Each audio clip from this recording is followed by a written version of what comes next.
शादी के बाद प्राइवेसी। रवि और शोभा की नई नई शादी हुई थी। काम वाली शीला की वजह से उन्हें प्राइवेसी बिल्कुल भी नहीं मिल पाती थी। दरअसल रवि जब कॉलेज में था तब रवि की माँ उसे और इस दुनिया को छोड़कर जा चुकी थी। एक काम वाली बाई थी शीला, जो सुबह से लेकर शाम तक उनके घर का सारा काम करती थी और सबका ख्याल रखती थी। रवि के पिता प्राइमरी स्कूल के रिटायर्ड प्रिंसिपल थे। वो भी पूरा दिन घर में ही रहते थे। शीला बाई का दिन भर में घर में रहना शोभा को बिल्कुल पसंद नहीं था। अपनी प्राइवेसी में उसको बाधा सा लगता था।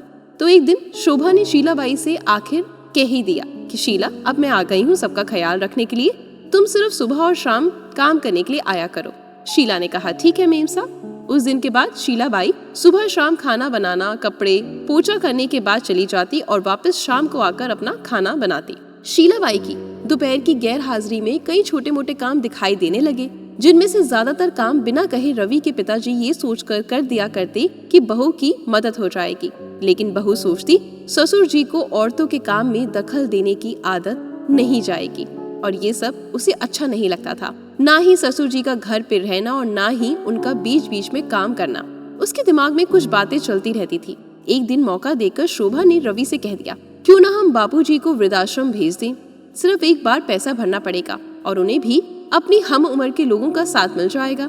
माँ जी के जाने के बाद उन्हें अकेलापन महसूस होता होगा, कहीं घूमने भी नहीं जाते, और हाँ, अब हमें भी अपनी प्राइवेसी के बारे में ज्यादा सोचना नहीं पड़ेगा। रवि ने शोभा की बातों पर ज्यादा ध्यान नहीं दिया, लेकिन बाबूजी को सब कुछ समझ में आ रहा था। कुछ दिन ऐसे ही रहा। बाबूजी अपने दोस्तों के साथ एक हफ्ते के लिए टूर पर चले गए और इत्तेफाक से इसी दौरान शीला बाई भी छुट्टी पर थी। फिर क्या था, शोभा को जैसा समय चाहिए था वैसा समय उसे मिलने लगा। अब रवि रेस्टोरेंट में खाना खा लेता और सुबह का काम ऑमलेट, ब्रेड, मैगी में चल जाता।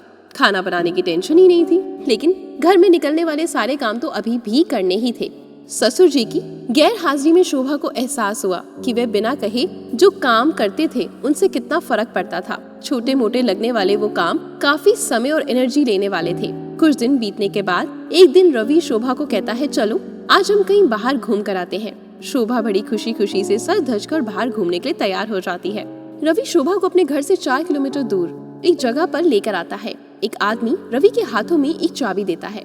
रवि चाबी को लेकर एक कमरे को खोलता है। कमरा खुलते ही 2 रूम वाले उसे छोटे से अंधेरे से भरे कमरे के अंदर रवि शोभा को लेकर जाता है और कहता है, कैसा लगा तुम्हें हमारा नया घर? हम अगले ही महीने इसी मकान को भाड़े में लेकर रहेंगे, अलग और अपनी प्राइवेसी का मजा लेंगे। अभी मेरी आमदनी के हिसाब से हम इसी को अफोर्ड कर सकते हैं। रवि का ये व्यवहार शोभा को समझ में नहीं आया। वे चौंकते हुए कहती है, हमारे पास बड़ा घर तो है, फिर क्यों हम इस भाड़े के घर में रहेंगे? रवि उसे टटोलते हुए कहता है, सोच समझकर बोला करो, वह हमारा घर नहीं है, वह बाबूजी का घर है। तुम्हारे पास 1 महीना है सोचने के लिए तुम्हें क्या करना है। दोनों वहाँ से वापस अपने घर लौट आते हैं। पूरे रास्ते शोभा के दिमाग में तरह तरह के विचार चलते रहे। घर पहुँचते ही उसने रवि से कहा, माना कि ये घर बाबूजी का है, लेकिन क्या हमारा इस घर पर कोई हक नहीं? रवि ने कहा, हाँ हक तो है, लेकिन बाबूजी के बाद, लेकिन जब तक वो हैं तब तक तो बिल्कुल भी नहीं। अगर तुम्हें हक समझ में आता है तो जिम्मेदारियां भी तुम्हें समझ में आनी चाहिए। सिर्फ हक के बारे में सोचकर और अपनी जिम्मेदारियां भूलकर स्वार्थी होना क्या भला अच्छा होता है? बाबूजी मेरा परिवार है, उनके बिना हमारा परिवार अधूरा है। शोभा के पास रवि के इन सवालों का कोई जवाब नहीं था। रवि की इन बातों ने शोभा की आंखें खोल दी। वह सोचने लगी कि अपने क्षणिक सुख के स्वार्थ के लिए इतना नीचे गिर गई थी।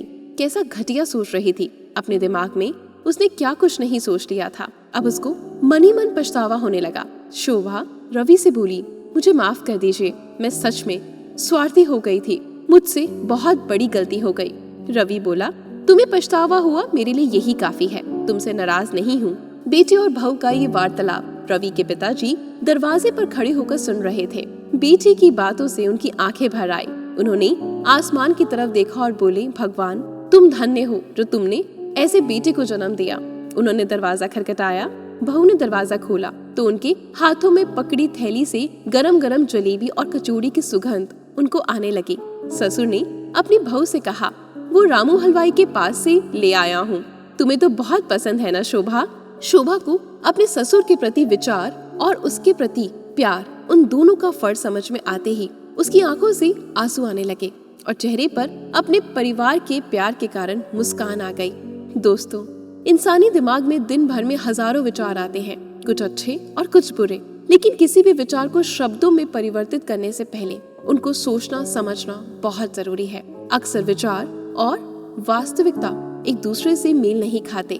हमारे बुजुर्ग जो हमें बोझ लगते हैं, जिनसे हम बात बात पर चिढ़ जाते हैं, और ऐसा इसलिए होता है क्योंकि हम स्वार्थी होकर सोचते हैं और हम उनके योगदान को समझ नहीं पाते। वे हमारे जीवन में बहुत अहम किरदार निभाते हैं, लेकिन जब हमारे साथ होते हैं तब हम उनके विचार और प्यार समझ नहीं पाते, और जब वो हमारे साथ नहीं होते तब हमें उनकी अहमियत का पता चलता है। हमें सदा अपने बुजुर्गों का सम्मान करना चाहिए, कभी उनका निरादर नहीं करना चाहिए, चाहे उनका बिहेवियर कैसा भी हो। पर हमें भी उन्हें बोझ नहीं समझना चाहिए। वे जो कर्म करेंगे वो उनके साथ जाएगा, हम जो जिसके साथ करेंगे वो हमारे साथ जाएगा। नेकी का फल हमेशा भगवान जरूर देता है, भले ही देर से सही। कहानी पसंद आई हो तो मेरे चैनल को सब्सक्राइब करें और वीडियो को लाइक और शेयर जरूर करें। धन्यवाद।